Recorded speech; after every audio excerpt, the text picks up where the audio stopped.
जय माँ भुवनेश्वरी। आप सभी का हमारे चैनल भारत अनंत वेद पर हार्दिक स्वागत है। आप सभी को आषाढ़ गुप्त नवरात्रि की हार्दिक शुभकामनाएं। आषाढ़ गुप्त नवरात्रि में माँ के 9 रूपों के साथ साथ 10 महाविद्याओं की भी पूजा की जाती है। आज आषाढ़ गुप्त नवरात्रि का चौथा दिन है और इस दिन माँ भुवनेश्वरी की पूजा करने का नियम है। भुवनेश्वरी यानी कि भुवन की ईश्वरी, जो ब्रह्मांड को चलाती है। आज की इस वीडियो में आप सुनेंगे माँ भुवनेश्वरी का स्वरूप, पूजा विधि, मंत्र, उपाय, नियम और व्रत कथा। माता सती का ये चौथा रूप भगवान ब्रह्मा के समान है, क्योंकि भगवान ब्रह्मा को भी इस सृष्टि के रचयिता के तौर पर माना जाता है। माँ भुवनेश्वरी ही शताक्षी और शाकुंभरी नाम से प्रसिद्ध हुई हैं। ये हम सब जानते हैं कि शक्ति के बिना तो शिव को भी अधूरा माना गया है। कहने का तात्पर्य यह है कि ब्रह्मांड में जितना योगदान शिव का है, उतना ही योगदान माँ शक्ति का भी है। दोनों के मेल से ही हमारा और आपका निर्माण हुआ है। जो भी भक्तगण सच्चे मन के साथ माँ भुवनेश्वरी की पूजा करते हैं, उनके सभी काम बन जाते हैं। अपने हर काम को पूर्ण करने के लिए आपको भुवनेश्वरी माता की साधना करनी चाहिए और उनका स्मरण करना चाहिए। माता भुवनेश्वरी की पूजा करने से भक्तों को पुत्र की प्राप्ति होती है। जिस साधक को संतान प्राप्ति की इच्छा हो, वे मुख्य रूप से माता के इस रूप की पूजा कर सकते हैं।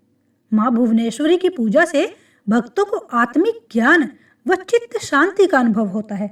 माँ भुवनेश्वरी को यश और ऐश्वर्य की देवी कहा गया है। इसी रूप में माननीय त्रिदेवों को माता ने दर्शन दिए थे।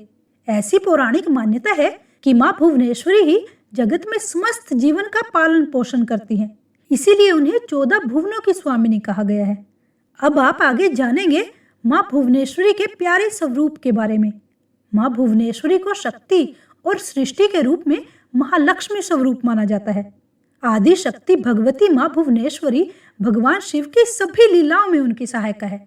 माँ भुवनेश्वरी का स्वरूप बहुत ही सौम्य है और इनके समस्त अंग कांति से परिपूर्ण है।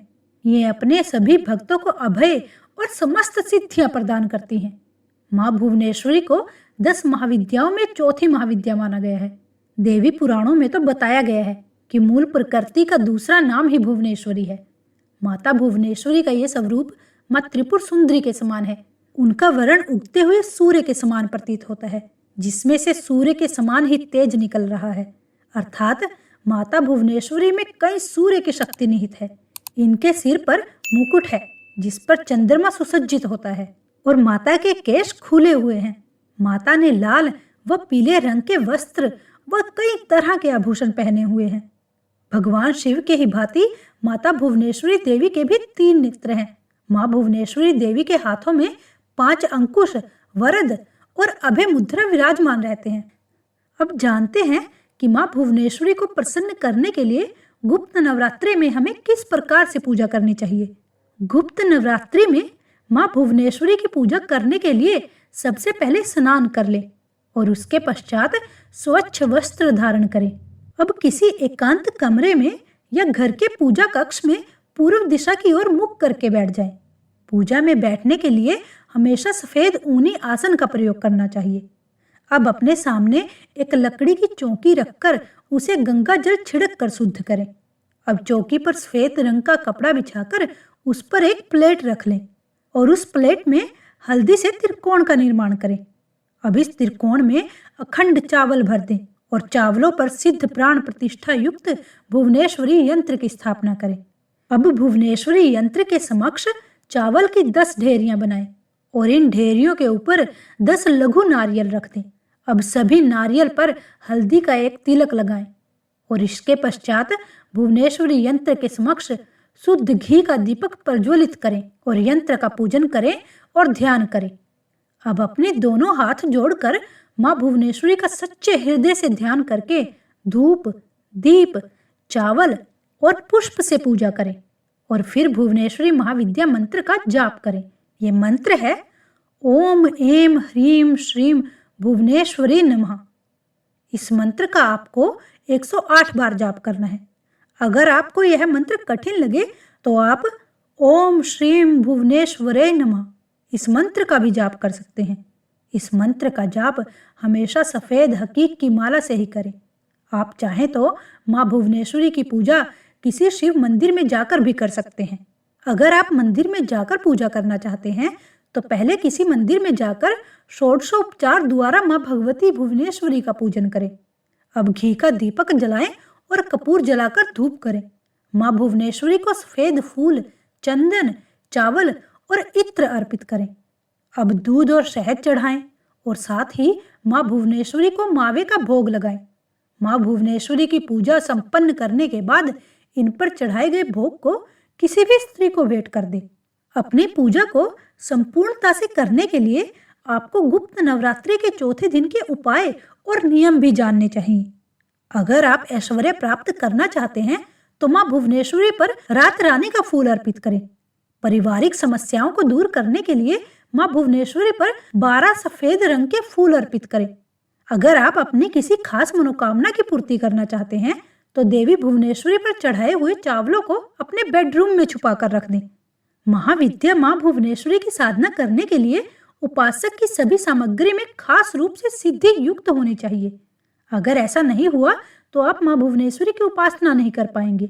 महाविद्या माँ भुवनेश्वरी की उपासना करने के लिए उपासक को सिद्ध प्राण प्रतिष्ठित भुवनेश्वरी यंत्र, सफेद हकीक या रुद्राक्ष की माला, 10 छोटे नारियल, ये तीनों चीजें होना बहुत आवश्यक है। माँ भुवनेश्वरी की साधना हमेशा सुबह 4 बजे से 6 बजे के बीच या रात्रि 10:15 के बाद ही करनी चाहिए। माँ भुवनेश्वरी की पूजा करने के बाद भुवनेश्वरी कवच का पाठ अवश्य करना चाहिए और माता की कथा सुननी चाहिए। माँ भुवनेश्वरी की ये साधना 11 दिनों की होती है और माँ भुवनेश्वरी की साधना करते वक्त उपासक को पूरी आस्था के साथ सभी नियमों का पालन करना चाहिए और साधना से जुड़ी सभी जानकारियों को पूर्ण रूप से गोपनीय रखना चाहिए, नहीं तो पूजा का फल नहीं मिलता। माँ भुवनेश्वरी की साधना करने से मनुष्य को ज्ञान, धन, सम्मान और प्रतिष्ठा की प्राप्ति होती है। तो चलिए अपने व्रत को सिद्ध करने के लिए अब हम माँ भुवनेश्वरी की व्रत कथा सुनते हैं। पौराणिक कथा के अनुसार जब ब्रह्मा जी, विष्णु जी और रुद्र भगवान जगत की संरचना प्रारंभ कर रहे थे तो एक उड़ता हुआ रथ उनके सामने आया और एक आकाशवाणी ने उन्हें रथ में बैठने का आदेश दिया। जैसे ही त्रिदेव रथ में बैठे वो रथ उड़ने लग गया और उन्हें एक अजीब से स्थान पर ले गया। ये स्थान भूमि रतन का द्वीप था जिसके चारों तरफ अमृत का सागर और मनमोहक आकर्षित जंगल थे। जैसे ही त्रिदेव रथ के बाहर उतरे वे स्त्री स्वरूप में बदल गए। उन्होंने उस द्वीप का अच्छी तरह से मुआयना किया। वहां उन्हें एक शहर मिला। उस शहर के चारों तरफ सुरक्षा की 9 परतें थी और इस शहर की सुरक्षा उग्र स्वभाव के भैरव, क्षेत्रपाल, मातृका और दिग्पाल कर रहे थे। जैसे ही वे शहर के अंदर गए, शहर का सौंदर्य और विकास देखकर मंत्रमुग्ध हो गए। आखिर में वे शहर के अंदर स्थित मुख्य राज्य महल में पहुंचे जिसका नाम चिंतामणि ग्रह था। यह शहर श्रीपुर था, देवी भुवनेश्वरी की राजधानी, जो मणिद्वीप की रानी थी। जैसे ही वे महल के अंदर गए उन्हें देवी भुवनेश्वरी के दर्शन हुए। उनकी छवि लाल रंग की थी। उनकी 3 आंखें और 4 हाथ थे और उन्होंने लाल रंग के आभूषण पहने हुए थे। उनके शरीर पर लाल चंदन का लेप लगा हुआ था और उन्होंने लाल कमल की माला पहनी थी। उनके एक हाथ में अंकुश और 5 पास थे और दाहिने हाथ से वे अभय और वरदान मुद्रा दिखा रही थी। उनका मुकुट अर्धचंद्र रूपी मणि द्वार सुसज्जित था। वे त्र्यंबक भैरव की बाईं ओर बैठी थी जो श्वेत वर्ण के थे। उन्होंने श्वेत वस्त्र पहने थे। उनके बाल उलझे हुए थे और उनके सिर के ऊपर अर्धचंद्र और गंगा नदी थी। उनके 5 चेहरे थे और हर एक चेहरे में 3 आंखें थी। देवी भुवनेश्वरी और त्र्यंबक भैरव पंचप्रेत आसन पर विराजमान थे। पंचप्रेत आसन वो सिंहासन है जिसमें परम शिवा गद्दी के रूप में तथा 5 पैरों के स्थान पर सदाशिव, ईश्वर, रुद्र, विष्णु और ब्रह्मा स्थापित हैं। इन सब की सेवा में अनेक योगिनियां थी। इनमें से कुछ पंखा डोल रही थी, कुछ कपूर डालकर पान की पट्टी समर्पित कर रही थी, कुछ नए शीशे पकड़े हुए थी और कुछ शहद और नारियल पानी समर्पित कर रही थी। कुछ माता के बालों का श्रृंगार करने के लिए तैयार थी और कुछ देवी के मनोरंजन के लिए नृत्य तथा गायन में लिप्त थी। त्रिदेव ने वहां पर असंख्य ब्रह्मांड देखे। हर ब्रह्मांड में उनकी तरह के ही देवता थे और ये सब उन्होंने माता भुवनेश्वरी के पैरों के नाखूनों में ही देख लिया। कुछ ब्रह्मांड ब्रह्मा द्वारा बनाए जा रहे थे, कुछ विष्णु द्वारा पाले जा रहे थे और कुछ रुद्र द्वारा चरित किए जा रहे थे।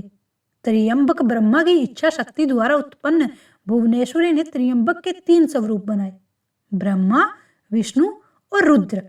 इसलिए त्रिदेव त्र्यंबक के ही 3 स्वरूप हैं। तत्पश्चात देवी भुवनेश्वरी ने अपनी शक्तियों को त्रिदेव को प्रदान किया। ब्रह्मा जी के लिए देवी सरस्वती, विष्णु जी के लिए देवी लक्ष्मी और रुद्र के लिए देवी काली का निर्माण किया और उन्हें उनकी जगह पर स्थापित किया।